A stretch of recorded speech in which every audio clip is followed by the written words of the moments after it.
What's up? I'm Travis from TH Studios. If your drums sound uneven, muddy, or just don't hit, your drum levels are off. Here's how to dial in punchy drums that cut through the mix. Alright, so I'm here to show you how to get good drum levels. Let's go up and pull up a session here. Here's another session I tracked drums for a pop punk project that I am doing with a friend of mine. I figured I'd show you this one because this is a pretty good drum tracking. Basically, how to get good drums. Kind of going back to all the videos I've done already. The gain staging thing I've talked about, how you want to get in the sweet spot. The biggest thing for drums too, a lot of times I will receive stems from a band that the drum levels are way too loud, like peaking and they're clipping, and I have no room to work for at all. When you send me something like that, or vice versa, they'll send me stems that are so low, so quiet that when I push the track itself, you kind of get more of the room sound, a room tone, which that's sometimes okay for drums if you have a dedicated mic for the room tone. When you're recording drums, you just want to make sure. I always get a hit, I have the drummer play, and I'll have him play through the song maybe one or two times, and I'll listen and watch the meters on my faders.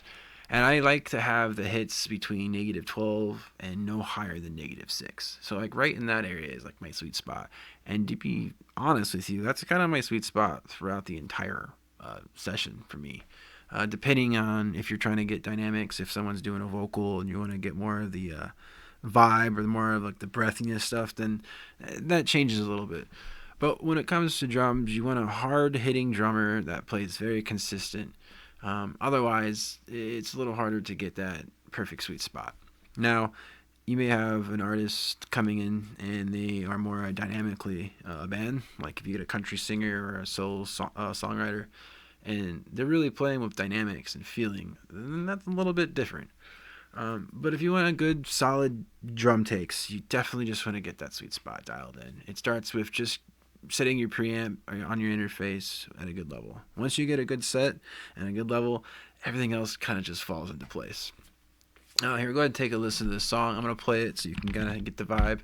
Again, I recorded scratch guitars and bass and track drums on this, so here you go. I didn't personally track it. We had a friend track it, so here we go. Take a listen to this real fast.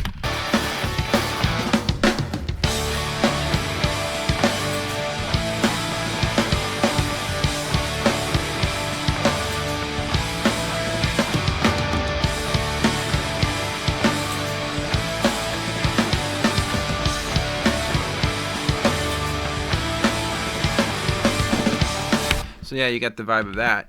So right now what you're listening to is basically just the raw drums. I have some EQ going on. I do have a trigger on the rack and floor tom because it sounded not the best. At least to show you this demo, I didn't have time to really dial in. I'm not mixing. I'm not showing you that. I'm showing you how to get levels. So basically, if we just pull up, let's go ahead and just mute the guitars and solo the drums here. Solo the drums. Again, pulling in. I did a little bit of editing. This song is not completely edited yet, so I'm still working on it. But drummer was pretty good. He played close enough to the click. But you kind of hear, you see the waves here. They're not overly peak. I'm not even joking. Sometimes I will get for instance, I'll take the snare track. I'll get a snare track that will look like this. And that is peaking, my friends. That is peaking. You see this little line right here? Clipped out. You don't want that. You want some room. See how this is room? You want it to look more like that. That is what you want. Same thing with the kick. Same thing with your overheads. Typically when I record drums, depending on the room and the mics I have and the interface I use or preamps or whatever it may be, typically I always will do a kick, a snare, sometimes bottom snare, but not always. I will maybe sacrifice another room mic for a bottom snare, but depending on the style of the song or what I want to go for, bottom snare. Then usually rack tom, floor tom. Don't like really tracking drums more than that because then it's just get complex, and I want it simplified, and I want it just more rock solid. But again, it depends on the style of music. Overhead over left and right, and then a room mic. In this case, I chose the bottom snare, then doing another room mic. So, especially this guy's snare, it's a high pitch ringing one, and I like to get the sizzle from the bottom and more of the body from the top. So, and again, this is not triggered out, so what you're hearing, that's what you hear, what I recorded. So, with a little bit of compression, so yeah, I could take off the effects now. I'll go ahead and switch those off.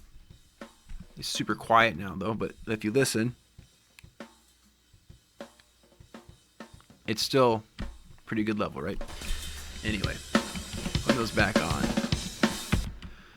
Going back to, let's see, if I look at the buses, going back, again, I bus my drums out, kick bus, snare bus, tom bus, overhead bus, and then drums overall.